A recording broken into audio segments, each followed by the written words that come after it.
Welcome to Burlap Teachers. Enjoy the video. You start by validating hardware and gathering keys.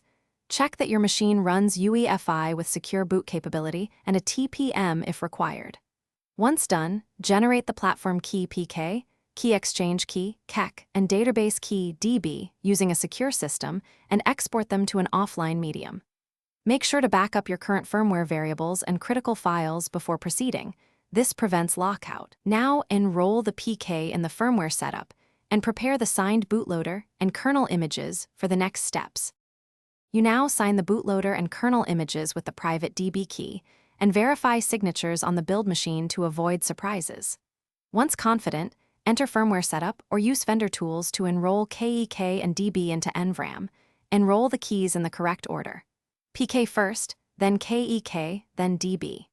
After enrollment, enable Secure Boot in audit or setup mode first so you can observe signature checks without hard failure. Make sure to keep a signed fallback boot entry and console access ready to recover. You finish by switching Secure Boot from audit to enforcement mode, then immediately reboot to validate that only signed boot components run. Make sure to test multiple boot scenarios, including updates and recovery, so you don't get locked out. If you encounter boot failures, use emergency recovery media or firmware key reset procedures to restore prior keys from your backup. As a troubleshooting tip, capture firmware and OS boot logs before changing keys. Those logs pinpoint signature mismatches and speed recovery.